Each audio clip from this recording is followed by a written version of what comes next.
Now, sa mga sinawat ni Matthew chapter 10 verse 15, Jesus mingon gini so dito nga sa adlaw sa paghukom mas maluoy siya sa Sodoma o sa Gomora kaysa mga lungsod din ng lugar. Now, anong nakasulti man si Jesus migsoon bahin ana.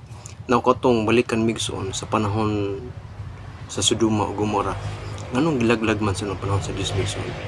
Tungod kay grabe na ang mga pagpakasala, grabe na nga buhat nga dutan. Pero si Jesus mingon sa Jesus migsoon nga sa adlaw sa paghukom mas maluoy pa ang Dios sa Gomora o sa Sodoma. Now ano nasulti man si Jesus ani? Tungod kay kung basahon nimo migsoon sa chapter 10 nagisgot na sa mission sa mga apostoles. Now sa mission nila kung basahon nimo sa verse 7 nagisgot kini sa pagsangyaw sa pulong sa Dios. Mao to Jesus Christ nga isangyaw ninyo ang mensahe sa Dios, nagsugod na ang paghari sa Dios. Now, meaning, masabtan ito migsoon kung unsa day ka importante ang pulong sa Ginoo.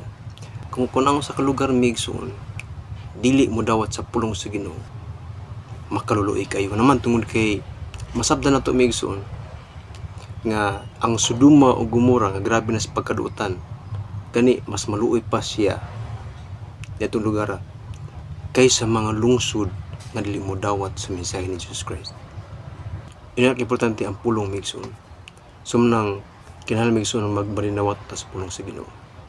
Aton basahan ang pulong sa Ginoo. Nga naman tungod kay sa mga plano sa Ginoo migsoon nga ang kabubuton sa Dios nga mahan maghari diri sa kalibutan. Sumuna siya unang migsoon. Unang daghang mga tanong sangyaw karon tungod kay mo ni mando sa Ginoo para maghari ang kabubuton sa Ginoo diri sa kalibutan. Sumuna ay makibuming sundo ni mga tanong sangyaw. Na ikaduha, anong importante migsoon ang pulong sa Ginoo? Tungod kay gusto sa Ginoo dunay kausaban sa mga tao. Tungod kay ang pulong sa Ginoo migsoon, espiritu ni siya maghatag kausaban sa katao. Tawo ikatulo. Now, anong importante migsoon sa katao ang pulong sa Ginoo migsoon? Tungod kay ining paghihimigsoon mataw ka pusab.